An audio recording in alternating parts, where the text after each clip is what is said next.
കോട്ടയം പുതുപ്പള്ളി മണ്ഡലത്തിലെ വോട്ടിംഗ് യന്ത്രങ്ങൾ സൂക്ഷിച്ച സ്ട്രോങ് റൂമിൽ സുരക്ഷാ മാനദണ്ഡങ്ങൾ പാലിച്ചില്ലെന്ന് UDF സ്ഥാനാർത്ഥി ചാണ്ടി ഉമ്മൻ. CCTV ക്യാമറകൾ കൃത്യമായി പ്രവർത്തിച്ചില്ല. നടപടിയുണ്ടായത് പരാതിക്ക് ശേഷം മാത്രമാണ്. കാര്യം ചൂണ്ടിക്കാട്ടി തെരഞ്ഞെടുപ്പ് കമ്മീഷന് പരാതി നൽകിയിട്ടുണ്ടെന്നും ചാണ്ടി ഉമ്മൻ പറഞ്ഞു. ഞങ്ങൾക്ക് ചില ആശങ്കകളുണ്ട്. പ്രത്യേകിച്ച് ചങ്ങനാശ്ശേരി താലൂക്കിൽ കൊണ്ടാണ് കോട്ടയം താലൂക്കിൽപ്പെട്ട ഞങ്ങളുടെ വോട്ടിംഗ് മെഷീൻ വെച്ചിരിക്കുന്നത്.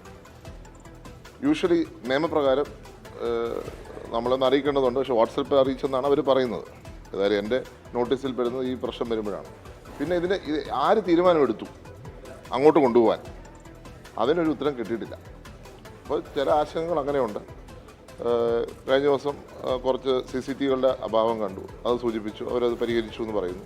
ഇലക്ഷൻ കമ്മീഷൻ ഇപ്പം എൻ്റെ ചീഫ് ഇലക്ഷൻ ഏജൻറ്റ് ഒരു കേസ് കൊടുത്തിട്ടുണ്ട്. 2 അസംബ്ലിയുടെ കൗണ്ടിങ് ഒരേ ഹോളിൽ വെച്ചിരിക്കുകയാണ്. ആ ഹോളിൽ വെക്കേണ്ട ഒരു സാഹചര്യം ഉണ്ടെന്ന് ഞാൻ കരുതുന്നില്ല. തൊട്ടപ്പുറത്തൊരു ഹോളുണ്ട്, അതിലേക്ക് മാറ്റി വെക്കാം. പക്ഷെ എന്തായാലും വരട്ടെ, ഞാനതിനെ നമുക്ക് നോക്കാം എന്തായി തീരുമെന്നുള്ളത്. കേസ് വരുവാണല്ലോ, നോക്കാം.